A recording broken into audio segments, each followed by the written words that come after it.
Hey guys, it is Dan and Tim. You're live with us for a Dan Does Disney. Yes, it's been since three What was it? caballeros. I think. Is that the Yes, last one? I believe so for Dan Does Disney. Whew. Yes. Now we did Mulan live, right? It No, wasn't Dan that Does no, we Disney. did Was that that over Zoom too? over Zoom as well. God, it's been forever since we've had you on a Dan Does Disney live. Oh wait, no, we We did. did one, didn't we? Yeah, it was. I forget though now. One of The Sword and the Rose. Oh yes. Yes. Those were heady times, Tim, back in the Yep. Sword and the Rose days. So this one we're talking about is Almost Angels.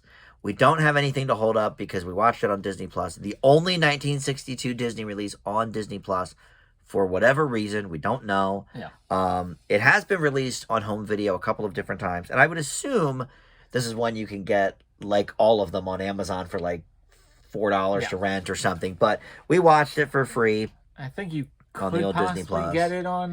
Yeah, it is Disney part of the Club. Disney Movie Club. So it's been released only twice, as far as I know. Released in '86 on VHS, and then in 2010 for Disney Movie Club, which I think is still available. But it is not the original full cut of the movie. Did you Oh. see this on the IMDb trivia? No. So before we get into the making of, I guess, we'll start here.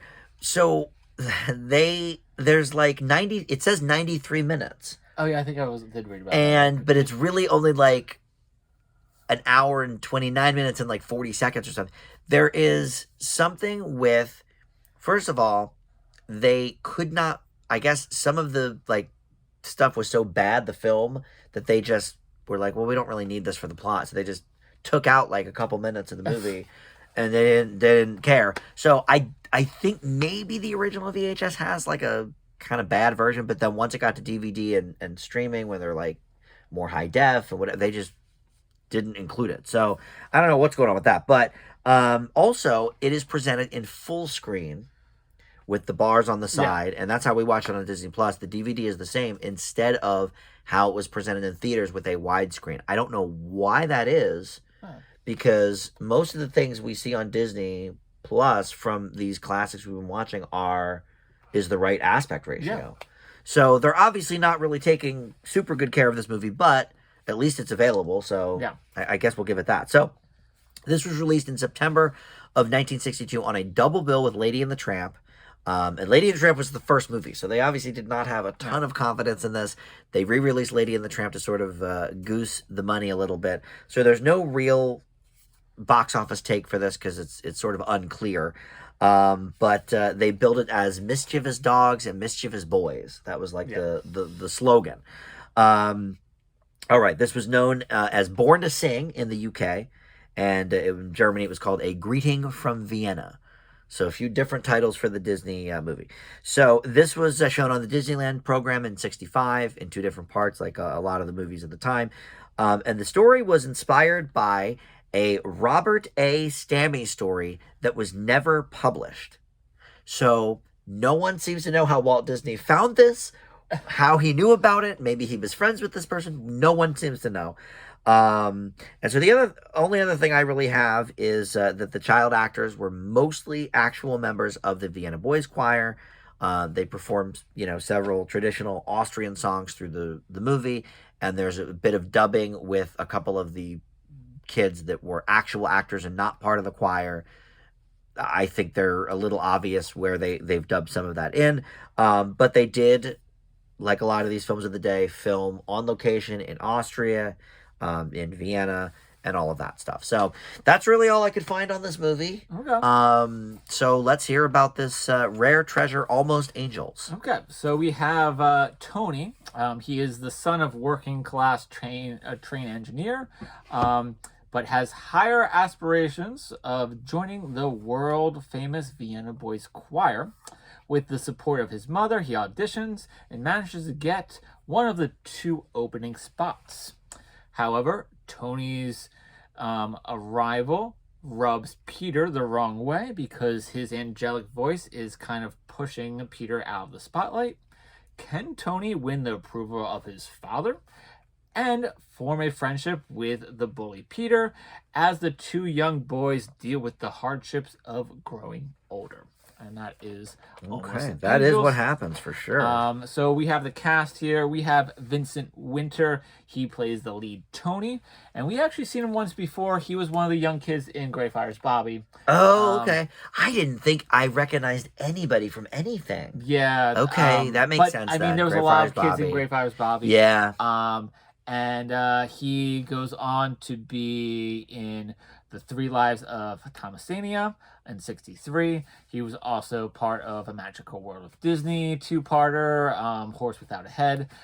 He did receive an honorary Academy Award in 1955 for his portrayal in Little Keepers in 1953. Wow. And he got like a little mini trophy. Okay. Yeah, they used to give out the minis for the kid actors. Yeah. Okay. And it was like an honorary one, so it didn't happen like the year that it came out. It was 2 years later. Oh, that's kind of weird. And then he went on to the production side. He I think he was like a assistant director for the Superman movie. And then he also did. This is the lead kid. The lead kid, wow. Vincent Winter kid. Okay. And then he was also did something on the production side for For Your Eyes Only, the Roger Moore movie. Okay. So the other lead kid, his name is Sean Scully. He plays Peter. He did a couple of Magical World of Disney 2-parters, or even 3-parters. I think The Prince and the Pauper was divided into 3 parts. That's a long story. And then the Dr. Sin alias Scarecrow movie. Oh yeah, listen. I think I have that on one of my Disney Treasure DVDs. That we've brought that up so many times, Yeah. but it wasn't a theatrical movie, right? No, it's Magical World of Disney. We might have to do that one. Okay. I don't know. I think that comes out. That's in the 70s, right? No, I think is that like coming up where we are in like late 60s. Oh, okay. And then you have Peter Reck. He plays Max Heller, the director. He doesn't do anything else in English or for Disney. He has about 162 acting roles, and they mostly look German. Okay. You have Fritz Eichhardt. He plays the father. He does a Magical World of Disney 2-parter called The Waltz King. And then you have Dennis Gilmore. He plays the other new recruit, the little redhead kid. His character's name is Friedel. He does Magical World of Disney, Horse Without a Head, with Vincent Winter. God, we got to find some of these movies. And he does 3 Lives of Thomasania in 1963 with Vincent Winter. So we'll see both those two. A few of these again. 2 young boys for that. The director, his name is Stephen Previn. He does 2 other Magical World Disney things. Escapade in Florence, which we've talked about before because it has Tommy Kirk and Annette Funicello. It was in 1962, but Magical World Disney. And The Waltz King, which also had the father in 1963. So yeah, I have the only other thing Disney Plus needs to put them up. Yeah, Magical World. Give us some old Magical World. I have a few of them on DVD, but not many. So the only other thing I put down here was the eagle crest of Austria for the coat of arms. Disney wanted that to be incorporated to the boys' choir tunics, and they did that. Oh. And then after this movie, it has been part of their really their attire since. So Disney started an entire trend within the community. Yeah, he was like, "Hey, gets this eagle crest from the coat of arms onto some of the tunics," and they liked it. Walt knows, man. Yeah, always knows. So that's the only. Well, I know after this movie came out, the boys' choirs became more popular. Yeah, all over the place. This was a couple years before Sound of Music. Sound of Music. Yeah, it's interesting. I mean, it's certainly not the exact same story or anything, but yeah, I mean, it's got a couple of similar themes, and obviously Austria as the backdrop for both. Yeah. So, yeah. Yeah. My thoughts. It's quick. It's quick. I'll give it that. No, listen, I actually like this more than some of the recent ones we've done. Yeah, I think it was okay. Yeah. I thought the friendship and the camaraderie amongst the boys was believable. Yeah. I did like the flow of bully into friendship. I thought that. How about the pillow fight scene? That I thought that was probably the worst scene in the movie. And like you couldn't turn off the radio. I actually think the worst scene of the movie. was like when they're singing at the choir, like in the middle of the movie. I think it drags on way too long. Like there's a good 5 minutes where when he gets the approval from his father. Yes. Yeah. I mean, it's fine. I get it, but like, okay, I could tell. Here's what this movie should have been to me. I think this should have been. I know he went on location and it probably cost money to film over there. I think this probably should have been a 1 hour Disneyland TV special.